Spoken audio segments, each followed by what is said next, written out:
And like I said, today's session is about using assessments to support equitable and inclusive math instruction. I'm your facilitator, Brian Story, and I'll talk a bit more about myself in just a few minutes. Our goal for today's session is that participants will learn high leverage practices for promoting an equitable and inclusive classroom environment with assessments. To do this, we'll start with just a brief overview of what assessments is and some introductions, leading us into our featured presenters today. So we have a guest speaker and a few very experienced assessments teacher users that are here to present and share their perspectives. Then we'll follow that up with a Q&A where we can share all the questions that you put in the chat and have presenters answer some of those questions. And then we'll recap with a discussion question before we wrap up, share some additional best practices and tips, and finish the webinar. A few notes on webinar etiquette. So you've got your microphone and video settings in the bottom left corner of your Zoom. Please make sure that you leave your microphone on mute during the webinar. However, if you're comfortable, you can feel free to share your video. And throughout the webinar, always feel free to click the chat icon in the bottom center of your Zoom window and share any questions or wonderings that you have. So like I said, I'm Brian Story. I'm a teacher engagement manager with ASSISTments. Prior to this work, I was a public school teacher in Washington, D.C. For several years. And then before that, I was also a teacher in public schools in Norfolk Public Schools in Virginia. And I'm a proud graduate of the American University in Washington, D.C. and the College of William and Mary in Virginia. With that, I'll pass it over to Dawn. Hi, everyone. My name is Dawn Peterson. I'm a teacher engagement manager along with Brian. I taught 8th grade math in Bellingham, Massachusetts for 14 years. And I am proud to say I used assessments in my classroom with my students for 10 of those years. So I'll be chat moderating today and answering any questions that come in. Excellent. Thank you, Dawn. So just an overview of assessments. We are a forever free math tool that enhances your curriculum by allowing you to assign online from our vast library of content. It gives students immediate feedback on their answers and gives teachers lots of detailed actionable data that they can use to inform their lesson planning moving forward. We seamlessly integrate with Google Classroom and Canvas and support remote and in-person learning. We know folks in attendance today are probably all over the place, some totally back in classrooms, some in the hybrid settings, some maybe still at least partially remote or mostly remote. So we're flexible to suit all of those different needs. We are proud that we're one of only 3 middle school math interventions that has a strong rating from Evidence for ESSA.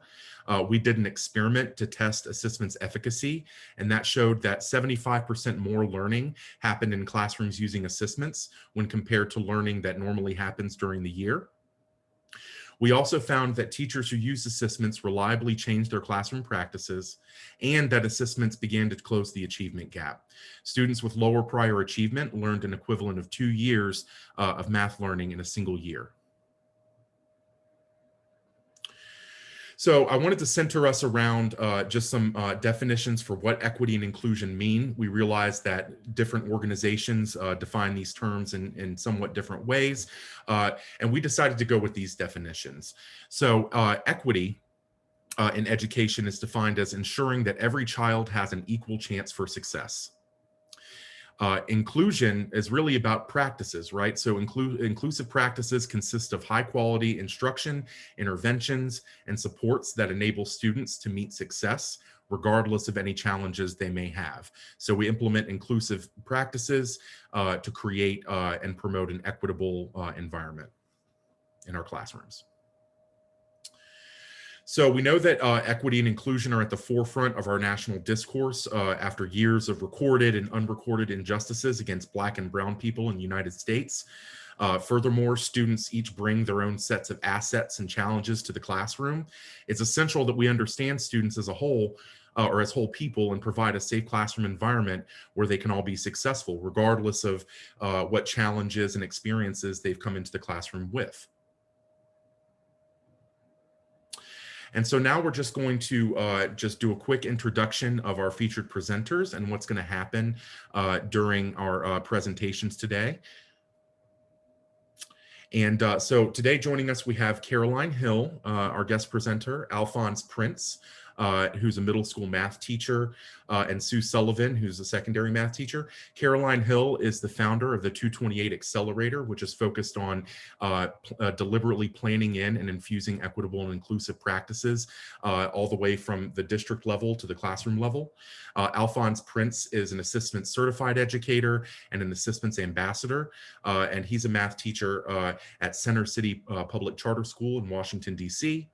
And Sue Sullivan, like I said, is a secondary math teacher at Perkins School for the Blind and is also an ASSISTments certified educator. So we're really happy to have these folks joining us today. During the presentations, before we dive into those, you can chat any wonderings or ideas that come to mind as you listen, and feel free to @ the presenter's name in your question or your comment so that we know who to direct those toward. Our chat moderator, Dawn, is going to track questions and share themes during the Q&A. So that's how it's going to work. You can feel free to share any questions in the chat as we go. And with that, I'm going to go ahead and turn it over to Caroline. And Brian, I actually don't think Caroline is in yet, so maybe we can move on to Alphonse, and hopefully maybe she's running a little bit late. Yeah, sure. All right. So we're, ASSISTments, we're flexible, so we can keep it moving. So in fact, we're going to actually start with Alphonse, who's going to share some of his valuable perspective in working with students at a variety of different levels coming into his classroom. So let me just skip through some slides here. Okay, and with that, I'll hand it over to Alphonse. Thank you so much, Alphonse.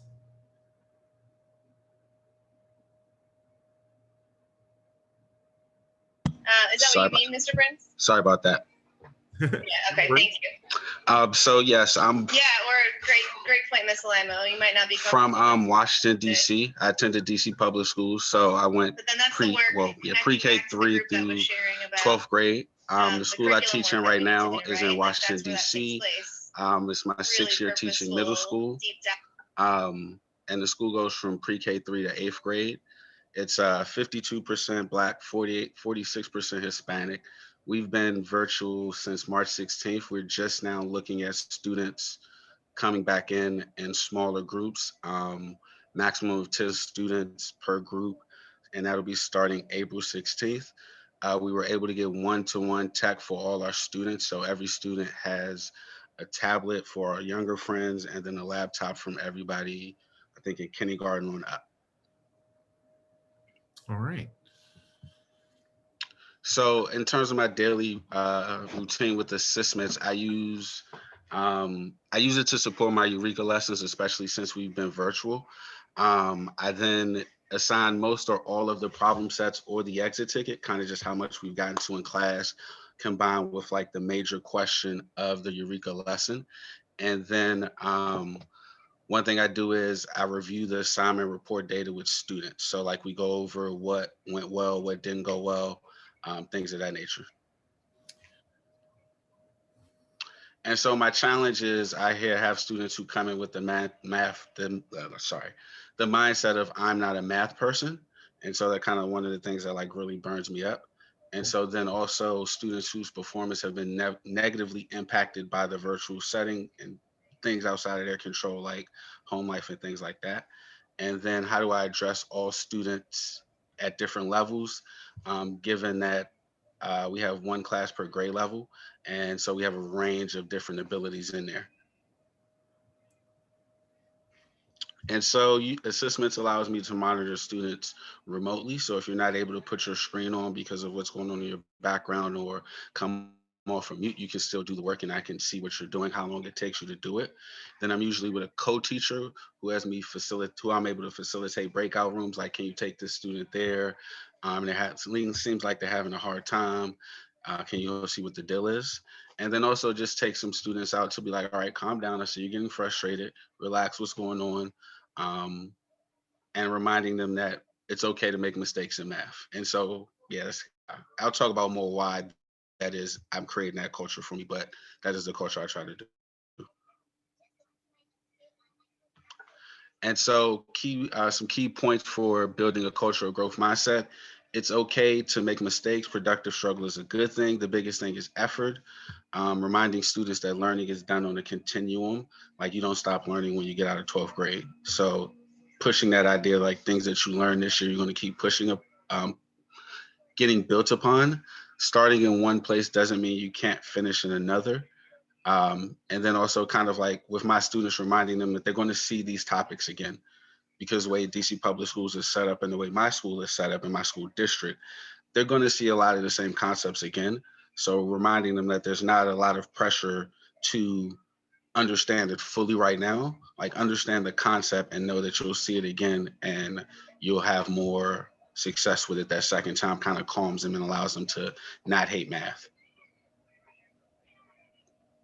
And so assessments allowed me to track students and move them in breakout rooms if this didn't get done.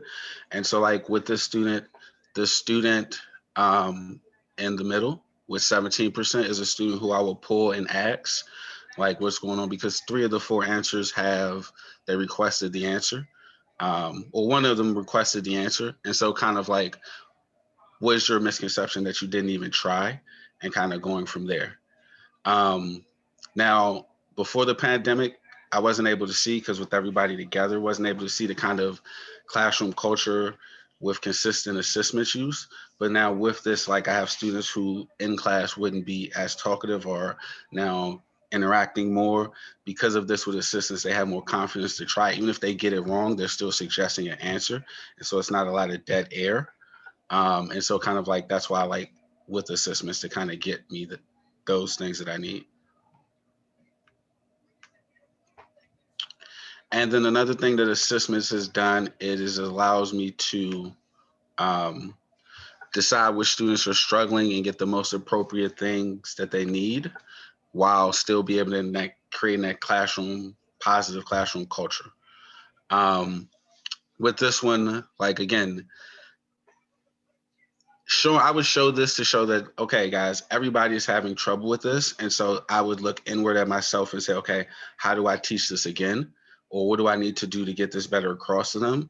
And then one thing I want to do is make sure I put myself in that same culture of making mistakes. So I don't, because of things that happened to me when I was a student, I didn't necessarily want to put it where kids felt that I'm the purveyor of knowledge, and if the knowledge doesn't come from me, then it's not true knowledge. So like empowering students to have that is by also seeing me make mistakes. And so if there's bad data from a lesson that I taught, I say, okay, this didn't come across well to you guys. Help me get better at my teaching. And so kind of making it like we're all in this together. We all make mistakes. It's all a part of a classroom culture. All right, excellent. Thank you so much, Alphonse. And just a reminder, I know some questions are coming into the chat, but as we go through our presenters today, feel free to share any questions that you'd like to hear our presenters speak on. And you can share those in the chat. You can add their name if you'd like a specific presenter to respond. And our chat moderator is going to track those questions and share big themes that are coming in once we get to the Q&A. And with that, I will turn it over to Sue. Hello, everyone. Thank you so much, Alphonse. You had a lot of great points, and I really enjoyed hearing your talk. So hi, I'm Sue Sullivan. I work at Perkins School for the Blind. It's the first school for the blind in the United States, and it's really such an honor to work there. It's a beautiful campus with a very rich history. So if you're ever in the Watertown area, please come for a visit. As you imagine, we serve students with blindness, deaf blindness, and multiple disabilities. And we have different branches of our educational programs where we teach on campus in public schools across Massachusetts and also in 67 countries around the world. So at Perkins, I teach math to students with visual impairments ages 14 to 22. I teach all levels of math, just depending on what my students need. And unlike what Alphonse was referring to, I teach in very small groups. I have 1 to 3 students per class because we really structure our kids at the same level together in smaller groups. And my students are both low vision and Braille readers, but today I'm going to be talking mostly about my low vision students. We had a variety of things we went through this last year, from full closure to hybrid to some kids were in person and some kids were hybrid. And now next week we're opening up for a full in person for our whole school. So that's pretty exciting. So first, I just wanted to talk about what low vision is, but also because this presentation, I'm going to focus on low vision, but a lot of what I talk about also will help a lot of different types of learning differences that you may have in your classroom. Like what's good for one student is usually often good for many students, right? So the very informal definition for low vision is uncorrectable vision loss that interferes with daily activities. And as you can see, I just wanted to take like 2 seconds to talk about how a student's vision could vary greatly. It could be that they lost their peripheral vision. It could be that they lost their central vision. It could be, you know, masked, as that first picture shows. A lot of us often think it's of like a reduced acuity, I think, or a fuzziness when we think of low vision, but that's just like one of the many types of vision impairments that a student can have. And also color blindness can be a part of this. And that's really important to understand because it's going to change the language used in the classroom and the way that you teach, depending on the students, what they can visually see. Really get to know a student if they come in with low vision, because it can vary so greatly. And there'll be many, like there'll be a functional vision assessment or a low vision or report that will help you have some specifics about that.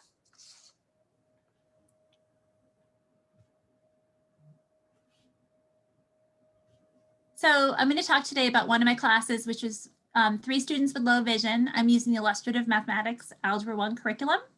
And I really use all parts of the assessment in my classroom. I've used the practice problems, I've used the skill builders, and I really, really love the release state test questions because they haven't been very accessible to my students in the past, and the assessments has really helped me have them accessible to my students. And I use them both in the classroom and for homework. So speaking of how every student has different vision, I kind of wanted to show you what how my students access assessments. Bigger is not always better for students with low vision. It's going to vary depending on what their low vision complexity is. Something like a smartboard is going to give a student more landscape and cause them to have to work really hard to find where the teacher is. So sometimes that's not better for a student with low vision. So my first child, the first student I work with, he has a reduced, he can't see anything on his left-hand side, but his acuity or his sharpness is very good. So he can just use a regular assessments like everybody else in a mainstream classroom would. My second student I work with in the same class has, she uses reverse font. So by using inverted colors, that helps her access the materials. And my third student uses magnification. All of these students need a little bit more time to visually access the material. So it's something to take into consideration, especially the magnification, because she's only seeing part of the problem at once. So she may have to scroll up to see the equation and then scroll down to see the graph. So some of the challenges I have is math is a very visual subject, especially because all my students have different vision. That brings different challenges, but more and more so the way that educators are teaching math and the movement in math is to use more and more visual techniques.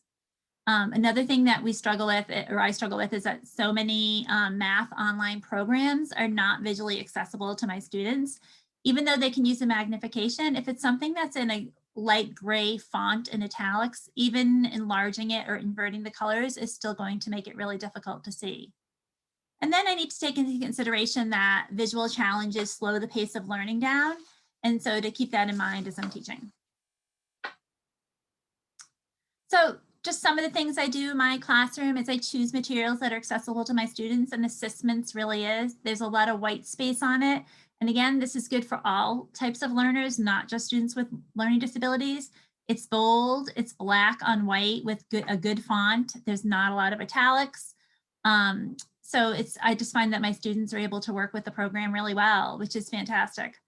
By using assessments, I also allow my students to modify their screens to meet their visual needs versus me modifying all their materials for them. So it's giving my students their own ownership of their materials and having them develop their self-determination. And again, that's something that's great for all learners to do. And I did create an artifact that's linked here for my certified education, my certified educator program at ASSISTments.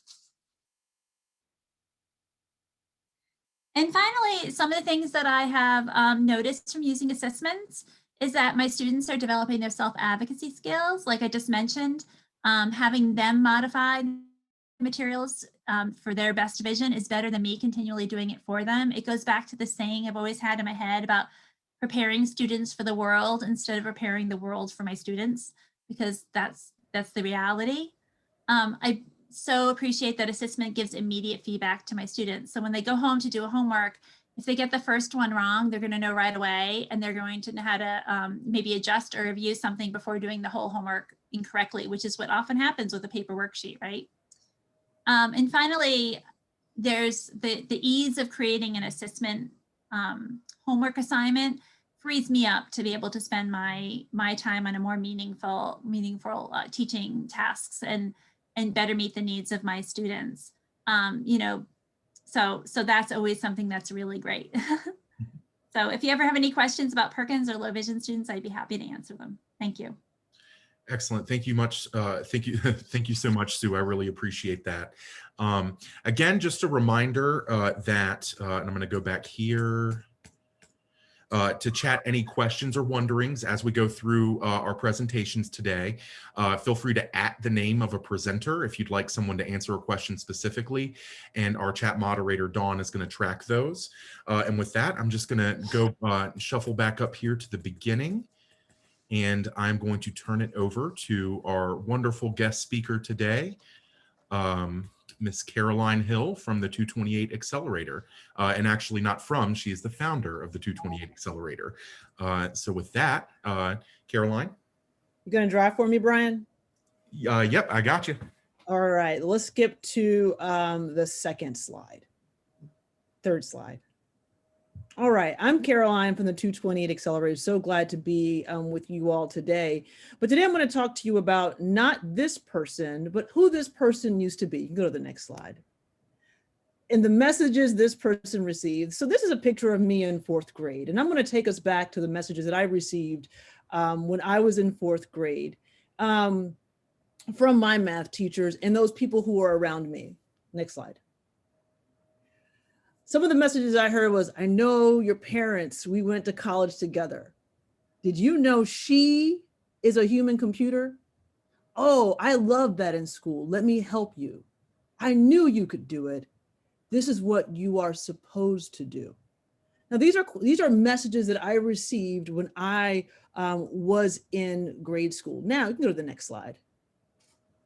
When I was in college, though, those messages were layered on some other messages that I got from some of my teachers. There are people here who don't want me here, let alone you. So don't give them any more fuel. I received that from one of my teachers who happened to be a white woman. Another teacher, I only know 2 equations and I derive everything. Another teacher said, notation is important. Make sure you're minding your technique.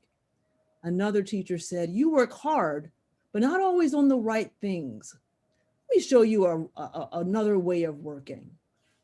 The reason why I want us to think about these messages, because oftentimes the messages that we receive, whether it's from our teachers in our formal schooling or the teachers in the informal school, whether it's our churches or our social clubs or even our parents, they shape who we are.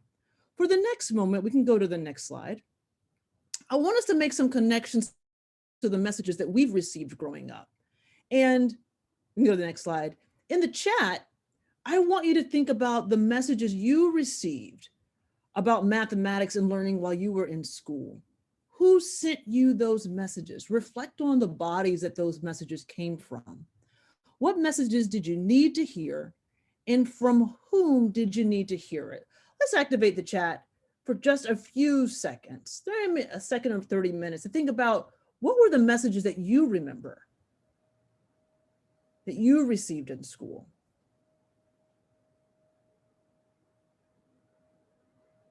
And just as a note, as those come into the chat, we can have Dawn share some of those answers and wonderings aloud.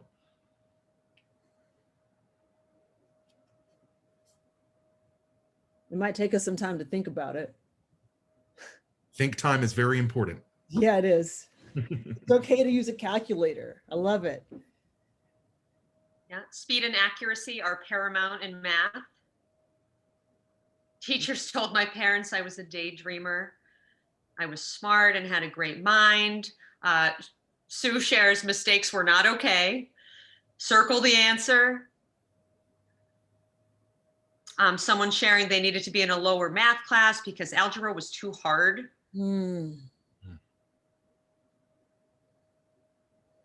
None of my friends were in my math classes.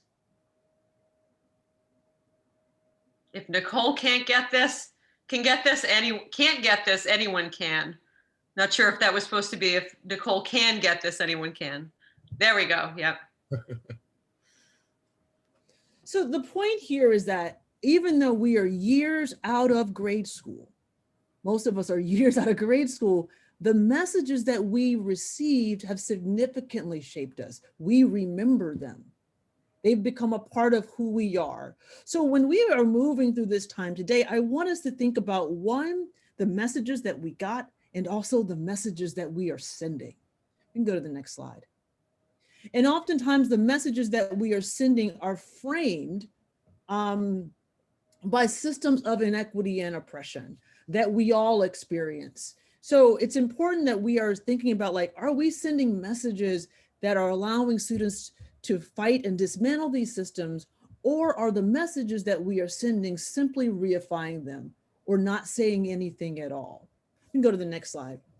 And the idea here is that if we think that our messages are powerful, then they can sometimes work to create the students that can push against and redesign the systems. This idea that racism and inequity have been designed and redesigned came from my own practice as a teacher and also administrator. And it was the founding work of the Equity by Design framework that is anchored in 3 core beliefs and 5 design principles. You can go to the next 2 slides. Perfect. Next one. All right, so I'm going to give us a chance just to read this silently. And as we read it silently, I would love for you to activate the chat about which is most resonant. First is see historical context matters. The past is present in things, systems of oppression. The past was designed. The present is being designed. We are all designers. The second belief, be seen, radical inclusion. Problems of equity work, racism, sexism, classism, and homophobia are rooted in our distance, our single stories, and our habits of exclusion. Radical inclusion is the intentional act of interrupting inequity where it lives in our separations. We're not recognizing the multiplicity of stories, truths, their proximities, their intersections, and the people who own the stories are requisites of equity design work. This is radical inclusion. Equity is a verb, process is product. It's a process, not an endpoint. When designing, both the ends and the means matter. We can't model the future on the past. We need to live the future we want today. Now think about, what messages would we send, and do we need to send students to create an equitable experience for all students to learn in? Just take a couple seconds and think about that. What messages can we send to signal that historical context matters, that radical inclusion is our goal, and that process is just as important as product, that mistakes are a part of the journey, right? Just think about that, because all of our messaging is super, super important. We can go to the next slide. So in the chat box, I want you to think about which belief resonates with you most. And there's some action already coming in there. And with these beliefs in mind, what does it make you think about the messages that children of color need to receive to affirm their math identity development? What messages do we need to send to affirm the math identity development of children of color?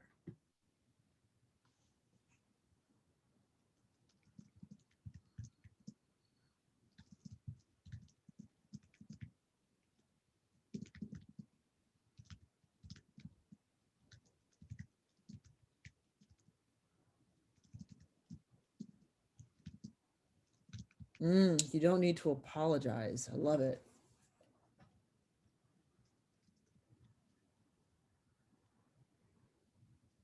Mm.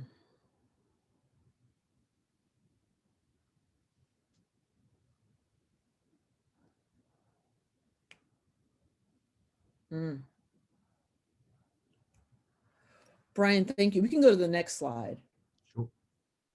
Ultimately, when we're embodying and modeling these beliefs, it pushes us to act in different ways. And one of the things I want you to think through is, if we were acting the way these design principles are asking us to act, what messages would we send, right? So as you hear me narrate the design principles, think about, what messages can I send?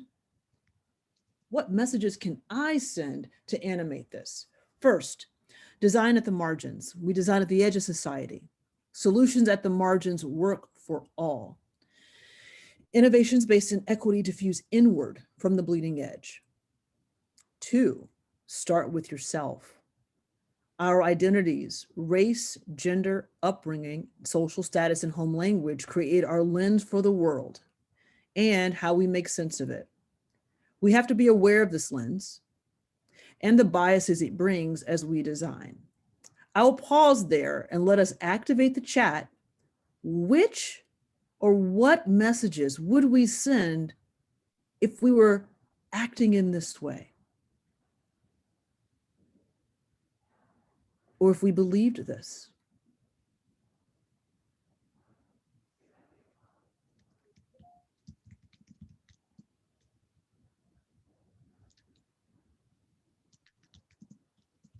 We have a couple more seconds.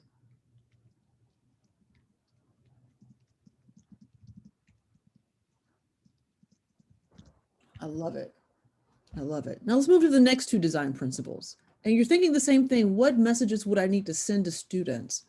Everyone cede power. Everyone has power. There's often dissonance between who we are, who we aspire to be, and how we behave.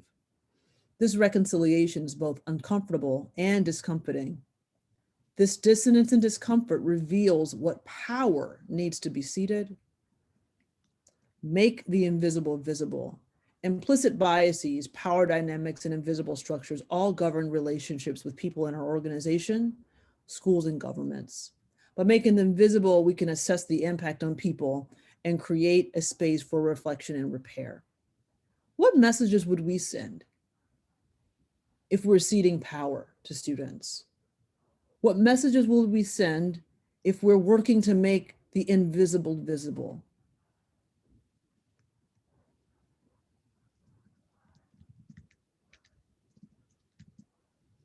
There's a lot of activity in the chat.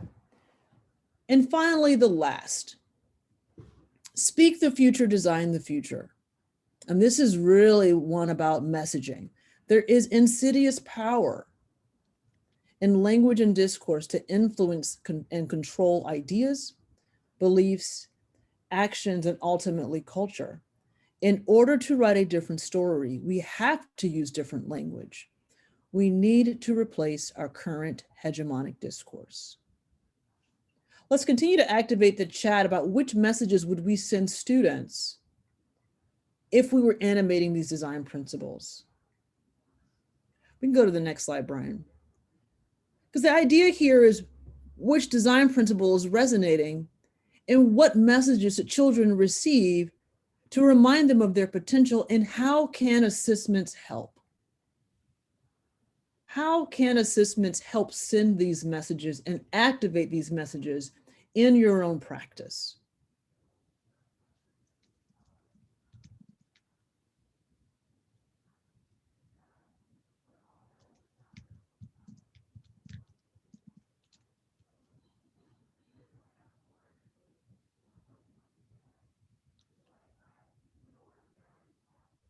I love the activity in the chat. Let's get some voiceover with that. Sure. One person's noting smart is what you get, not who you are. These are, I think, from the last prompt. Yeah. Our own Christina Heffernan of ASSISTments says she really loves what Alphonse said about his need to learn along with his students, which is always going to happen for a teacher. We all have challenges, but we can get through them together as a team. Alphonse also noted, create the scenario where students can push back and then they learn how to push back. All students are capable. Teachers need to be patient and reflective practitioners. I love it. I love it. Something else that comes to mind for me as well is really the importance of relationships. A lot of times kids will come into teachers' classes and teachers immediately dive into, okay, here are my expectations, here's what we're going to do. And for a student, especially a student coming in with maybe challenging history with your subject matter, like math or what have you, like you really need to build those relationships with individual students and really learn who they are as individual people so that you can leverage the strength of those relationships to help students persevere when they do face challenges so that they don't just shut down or feel like they're not invested enough to give it that next try, right? So really just when we're thinking about this from an equity perspective, every single one of your children in your classroom deserves for you to know who they are and for you to respond to who they are as individuals. Love it. I love this. We all learn differently, so let's find out what works. That's amazing. Yeah, and speaking of relationships, Brian, Christina, one of our the ASSISTment CEO here, mentioned back in the chat right at the beginning that the fact that ASSISTments does the scoring and does the aggregation of data for us, it allows us that time to be able to build those relationships and have those one-on-one conversations with students. Whereas, in the olden days, teachers would be grading and spending a lot of time doing that and not having as much time bringing it back to the person-to-person conversations. Mm-hmm. One other point that came to mind just from hearing our presenters and thinking about some of these awesome questions that Caroline's bringing up is vulnerability. Students coming into your classroom are typically not going to be willing to be vulnerable with you and experience challenge unless they know that you're willing to be vulnerable with them. And so setting that tone and being willing to open yourself up to your students and take feedback and all that, keeping that line of communication going two ways from the outset is extremely important if you want your kids to be willing to try things they're not sure about. Mm. So where we wanted to spend some time, we can go to the last slide, is for us to make sure we're sending the right message. And this is an idea or a notion that's not foreign to teachers, like you are a messenger. And the messages that we are sending every day are shaping our students' identities about who they are, how big they can dream, where they can go with their bodies, and how flexible their bodies can be. And that is a role I know everyone on this call takes incredibly seriously. So with all of the demands on teacher time and teacher practice, we can go to the next slide. The question is like, what messages are you sending? How can you find out, and how can ASSISTments help? How can it help make sure that you're sending the right message, and then also give you an idea of the messages that you are sending. And I'm just so curious about these two responses, because we want to make sure that you're in a position to find out, right? Find out those messages. And if they're not the right messages, that we have the tools in place to make pivots. And if they are, how you can use tools like ASSISTments to double down and make sure those real core messages reach your students to the point that they can transform themselves and realize their full human potential. All right, so thank you so much, Caroline. I really appreciate that. I think all of our presenters and Caroline, our guest speaker today, have kind of given folks some food for thought. It's one thing to care about equity and inclusion, and it's another thing to walk the walk. And we know oftentimes it's a lot easier to talk than it is to actually implement practices, right? So my hope is that folks can come away from today's presentations inspired to think more deeply about what they can do with their students concretely in their classrooms to really open up this environment where students, no matter what their background or prior challenges or traumas, etc., they know that they can come into your room, that you see them, that you acknowledge them, and that you're going to see their progress and you're going to help them in appropriate ways. And so ASSISTments is one method that you can use to kind of get that quick data that you need to respond to the needs of your students in an appropriate way. And with that, feel free to share any other questions as they come into the chat. While we're going to have Dawn share some of those questions that have come in, I'm just going to shuffle down here to our presenter slide. Okay, so everybody can get a little refresher on who presented today. And with that, I'll turn it over to Dawn and see if we have some good questions she'd like to share. Yeah, we do. I'm going to start with Alphonse. First, I just want to say that I love Alphonse's mindset. When students make errors, you don't just blame the students, but you think about how you taught that lesson and kind of reassess what that looked like so you could modify for your students. One participant even mentioned kind of on that same line of making mistakes is that sometimes she fakes mistakes to let students know that we're all vulnerable and do make mistakes. One question that came up in the chat is about motivation. So how do you get students motivated to do and turn their work in, specifically in the virtual environment you've been experiencing? Right now, it's a lot of the motivation is grades and then intrinsically. But what I have done is cut down on the number of assignments that have to be turned in completely. So that way they don't feel like it is a daunting task. And I understand, like, one of the things within creating my classroom culture, I try to take into account the mindset of the student. So if all these other places are saying like Zoom fatigue is real, and I know it's real because I'm experiencing it, then I'm not going to add on to what the students is. And so I think that has served me pretty well. It's only a handful of kids who are not turning in their work regularly. And I know those kids, in terms of like motivation, it's more of like, you're going to have to put in the work regardless of what you choose. And so I'm big in my class of saying, like, you see the basketball players, if you like sports, or if you see the dancers or the singers, whatever you're into, who's ever at the top of that field, they put in the work. You may not see it, but they put in the work. And I just kind of stress that, like, you can't run away from the work. And so I also tell them, you're also going to have to do things in life that you don't want to do. So now is a time to like understand about yourself and learn about yourself. Like, all right, what don't I like? What do I need to do to just get it done? And so those are kind of like the main ways I try to motivate them to get their work done. Awesome, thank you. Next question is for Sue. Again, I just want to share one thing that really resonated for me with Sue's presentation, and that's when you noted that what's good for one student, or excuse me, what's good for one student is often good for many students.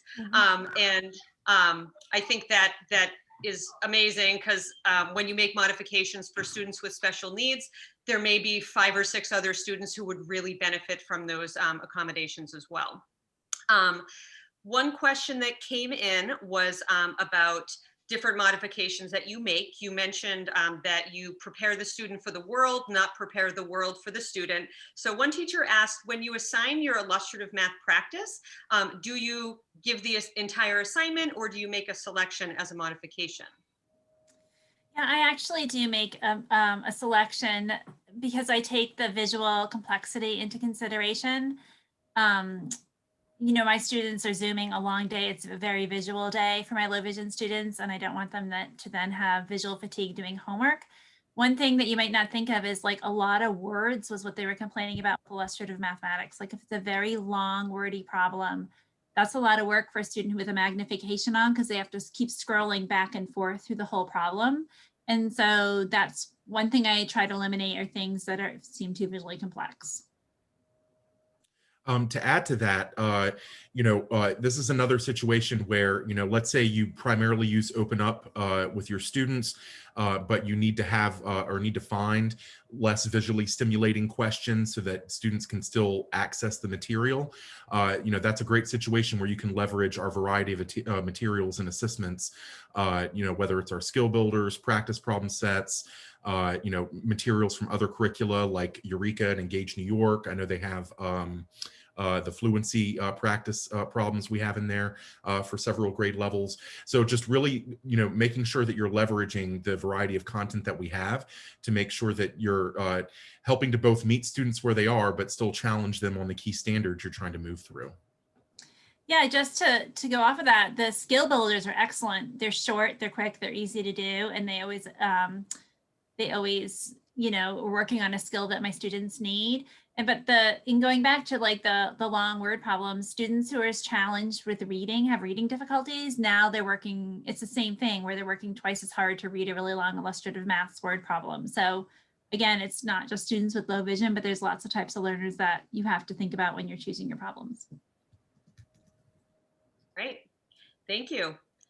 Next question is for Caroline. Hey. Caroline, any suggestions on best practices for teachers who are planning equity into their lessons and their daily routines? Oh gosh. Yeah, so I think in my humble opinion, like if we think about equity, it's how do we unleash the imagination of people? I'll just give you an example if this helps. When I was growing up, I went to church with Katherine Johnson. Katherine Johnson was a hidden figure, right? So growing up, I heard she's a computer. She charted John Glenn's path. She's a computer. She charted John Glenn's path. So in my brain, it was like, oh, a Black woman can chart John Glenn's aeronautical path. That's dope, right? So it's really powerful, I think, for equity is think about like, what do kids see? Right? What do kids see that reminds them of all the awesome things they can do? And then I think like, how do you make, in my opinion, I had a white teacher who said to me, there's some people when I was in college, there's some people who don't want me here, let alone you. So don't give them any fuel. She was making the invisible visible. She was like, I'm not going to pretend that there's not an oppressive system out there. It affects me too. So let's work on it together. And I think like making that visible to students and then saying like, I'm working with you, not against you, redesigns the relationship between teachers and students. And then awesome things can happen. So, and I think that requires a level of vulnerability for the teacher to show up and say like, hey, this is what we're dealing with. Let's work on this together. And I think like, that has as much to do with like having a kid solve calculus as it does the relationship and the messages that you send the student about themselves as a math learner. I hope that makes sense. No, I think it really does. I'd love to speak to that as well for a second. Just, I think that, for students coming in, and students may or may not have very strong positive relationships with systems of power or authority figures, et cetera, right? And so part of opening up your classroom is telling them, hey, you know what? I'm not just like another, blind authority figure that doesn't respect you as a person. Like, we are doing this together. We're going to talk about, obviously X, Y, and Z is in the outside world, and we are going to work together to make sure that you get what you need, regardless of, what's, X, Y, and Z that are happening. The other thing that came to mind for me, I taught biology for a number of years, and it was important to me that my students coming in were able to visibly see famous Black American scientists from a variety of fields and know that, oh, actually, in fact, there's a long history of Black scientific discovery and innovation in this country, even though you may not hear about it as often in the mainstream discourse. But it was important to me that students coming into my classroom could see themselves in the content, the profession, different professions and ideas that we shared in the classroom. It's not just me as some external person trying to push it on them. This is something for them too, right? Yeah, and I would add one more point to that. It's like, so I'm 44 years old. I knew about the story of Katherine Johnson and the hidden figures from like the age of 5 and 6. The world just learned about it. Mm-hmm. Like in the past 3 or 4 years, those people are everywhere. They're in your neighborhood. So like, where do we need to start to do our personal work to find out the stories we don't know? And when we find them, elevate them, because they're everywhere. We just they might not be familiar to us.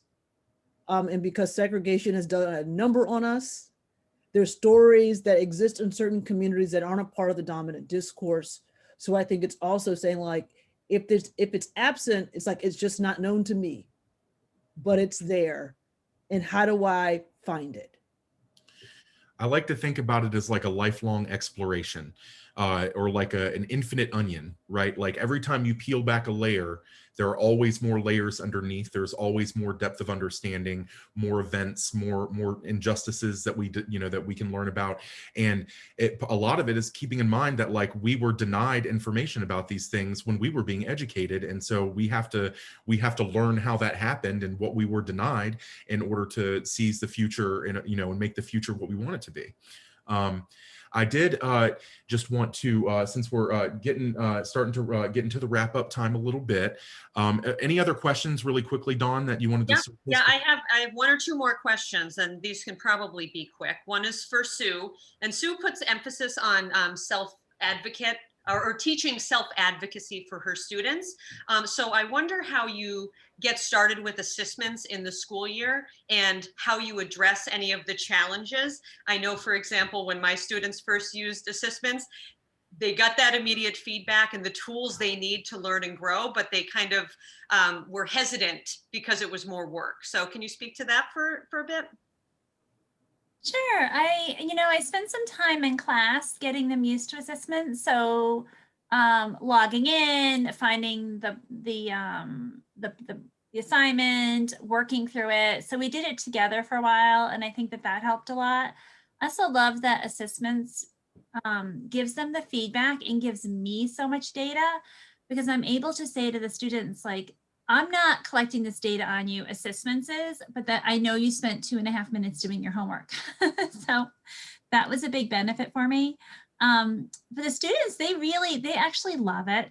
I think they love the multiple choice piece of it, to tell you the truth, that it like facilitates the learning, but I love it from the fact that it gives you such immediate feedback. And I was spending a tremendous amount of time at a copier enlarging homework, and I don't have to do that anymore, or I do a lot less of it. Actually, I'm doing none of it this year because of COVID, but now I just feel like I can spend my time really enriching my lessons.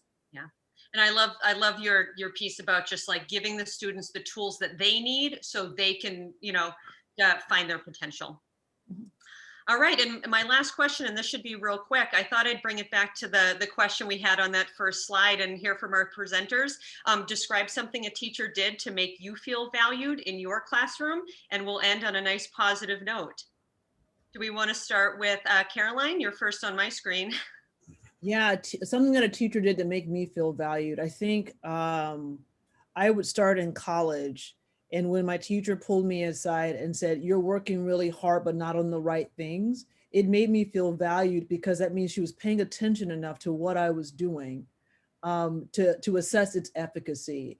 And she didn't look like me. And that meant a lot. And she had us over, all of the students. They would always come to her house. I'm not saying people need to do this for cookouts in college, but like those were ways she built relationship, but also was paying attention and paying enough attention to the way I was working to assess that it wasn't going to get me far in college. It might have worked in high school, but not in college. And that meant a lot. Great, thank you. How about you, Sue? Sorry, could you just repeat the question? Oh, sure. Yeah. It was describe something a teacher did to make you feel valued and included in the classroom when you were. Okay. I was so enthralled with the answer, I lost track. I just felt like getting to know me as an individual, and that's something I spend a lot of time with my students. And I have a very unique situation where it's a very small group, but the more of a personal connection I felt the teacher made with me, the more I felt valued. Great, thank you. And lastly, Alphonse? So for me, it was my 10th grade chemistry teacher, and it was a checkered history, because the first time we actually met, I ended up walking out of a meeting for Phillips Academy, and so he was kind of upset with me about that. But what I explained to him later was that like my family already knew about that, and my parents had already told me that I wasn't going, and so I didn't want to sit and hear something that I wasn't going to do. But he acknowledged that I was smart in class, and kind of like that him having a bad interaction with me, but still acknowledging that made me feel valued, because up until that point, it was either if we like you, you're smart, but if we don't like you, then we want to disprove the things that you said. So that was kind of a turning point for me. Like, oh, okay, like a teacher can understand that I'm smart and still not like me, and that kind of influences the way I teach now. Great. I see a theme of empathy and compassion and relationships. So thank you so much. And Brian, I think it's time to turn it back to you. Thank you for all the presenters for sharing. Yeah, that was great. And another thing that I hear in those responses is sort of the importance. I mean, none of us here, either Dawn or myself or Caroline or Alphonse or Sue, none of us are fresh out of grade school, right? And yet all of us and all of you attending today can think back to those specific moments, those messages that you got from teachers. That's the kind of lasting impact those things have, as Caroline mentioned in her presentation. And so it's really worth thinking about the level of responsibility that entails, when we think about how to approach students.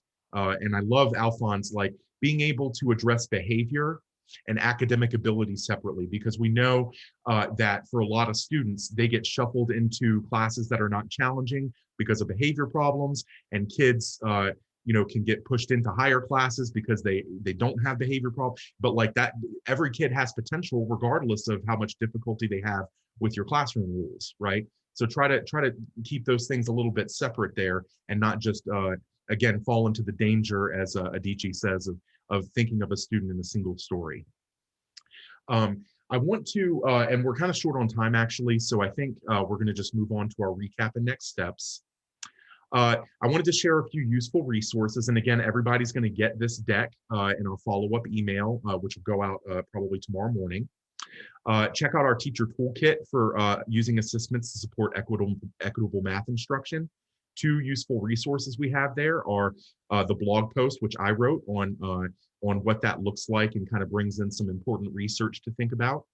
And then we have our top 5 tips for promoting equity and inclusion in the classroom with ASSISTments, which actually reference several things that were mentioned in today's presentation. And then I've wanted to feature an article as well by our guest presenter, Caroline Hill, Staying Grounded and Designing for the Future. Again, just great food for thought. And if you enjoyed, as I did, the useful thinkings, wonderings, and questions that Caroline shared with us today, definitely check that out. In terms of our 5 tips for equity and inclusion, just wanted to overview those briefly. And while I'm doing this, Dawn, would you mind just putting the feedback survey in the chat, just so folks have enough time? We do appreciate your feedback. So number 1 is learn and be mindful of students' comfort level with technology and give them the supports they need for success. Just dropping a new tech tool or a new method or classroom practice onto students, typically that's not going to work. You want to deliberately think about how to onboard them, how to make sure that they can feel successful, they know that's possible, before you get into extremely rigorous and challenging coursework. Build an intentional and positive classroom culture with ASSISTments that reinforces growth mindset and the belief that anybody can be a math person, because they can. Clarify for students that most of what they do in ASSISTments is low stakes practice and a safe place to learn. Every single child has to have a place to practice in their class without having some kind of terrible grade or semester shattering assignment grade, whatever it is. They need that space to practice before they're held accountable for their knowledge. Use the ASSISTment student details report to get a deeper understanding of student progress and address their needs. That's going to give you that play-by-play of how the student did, and that can help you to more individually address what they need. Share the anonymized assignment report with your class so students can share and learn together. Sharing data, to me, it's like an essential part, and we believe this at ASSISTments too. Sharing data openly with your students and explaining how it drives your instruction is a key piece to any solid lesson. If kids know that we're going to do this, the teacher's going to see what we did, and they'll respond clearly based on the results, they're going to be more likely to move with you through the class and complete the challenging assignments that you give them. So just to recap our topics, we overviewed ASSISTments. We heard from our featured presenters about equitable and inclusive class environments and how to promote that. And we talked about a few resources and tips that you should consider, or you might consider, as you make your own classroom more equitable and inclusive.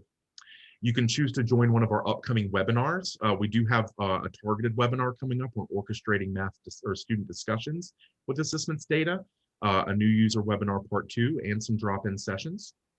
You can visit our website, our help center in particular. We've got recordings, sign up for a webinar, lots of useful resources. Check out our teacher corner for those blog posts and artifacts that were mentioned by presenters today.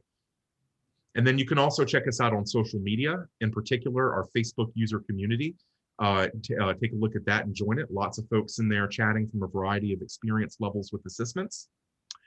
And then you can always reach out to us at contact@ASSISTments if you have any follow-up questions. I realize that we're getting at time, so I want to respect people's time. But Dawn, if you would one more time, just share our quick feedback survey. Our professional learning depends very heavily on the feedback that we get for our sessions. And so if you can take 30 to 60 seconds just to give us any feedback on today's session, we would greatly appreciate it. And with that, once you finish your feedback survey, again, if any questions come up and you want to reach out to contact@assistments.org. Dawn and I are half of the group that manage that account. So there's a 50-50 shot. You'll hear from us there. And again, I just want to thank Caroline, Alphonse, and Sue for sharing all of your useful questions, insights, ideas. This topic is not going away anytime soon. And it behooves us all to really think deeply about what equity and inclusion look like in our classrooms. And with that, I will go ahead and end the session for today. So thanks for joining, and I hope you have a good rest of your day.